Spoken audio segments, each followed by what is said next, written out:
Hi అండి, అందరికీ నమస్కారం. ఎలా ఉన్నారు? అందరూ బాగున్నారా? నేనైతే షూటింగ్కి వెళ్ళేసి అయితే వచ్చానమాట మా దీవెన్ బాబుతో. వచ్చిన తర్వాత ఫ్రెష్ అవుతున్నాము. ఏం పని చేసేది ఉండదు, కానీ అక్కడ కూర్చొని నడు నొప్పి పొట్ట నొప్పి వచ్చేస్తూ ఉంటుంది. చిరాకు వస్తుంది, నిద్ర వస్తుంది. మామూలుగా ఇంట్లో ఉన్నప్పుడు అయితే నిద్ర రాదు, కానీ షూటింగ్కి వెళ్ళినప్పుడు మాత్రం ఫుల్ నిద్ర వస్తుంది. మా దీవెన్ బాబుతో అటు ఇటు తిరగడమే నాకు పని అయిపోయింది అనమాట. థర్డ్ ఫ్లోర్లో రూమ్ ఇచ్చారు మాకు. థర్డ్ ఫ్లోర్ నుండి కింద దాకా షూటింగ్ హడావిడితో ఇలా ఉంటుంది. ఈ ఇల్లు వచ్చేసి ఈ వివి గారిది అనమాట. అల్లరి నరేష్ గారు వాళ్ళది పాతిల్లు. షూటింగ్స్కి ఇస్తారు. ఇక్కడ దీవెన్ బాబుకి ఎలా చేయాలనేసి డైరెక్టర్ గారు అయితే చూపిస్తున్నారు. ఇలా ఉండు అని.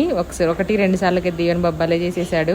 అంటే తల్లిదండ్రులుగా మాకైతే బాగానే చేశాడు అనిపిస్తుంది. ఫుల్ అంటే సీరియల్ చూడాలనుకుంటే మీరు తప్పకుండా ఫాలో అవ్వండి. మా టీవీలో 6 PM వస్తుంది అనమాట. స్టార్ మాలో చూడండి, నాగపంచమి సీరియల్.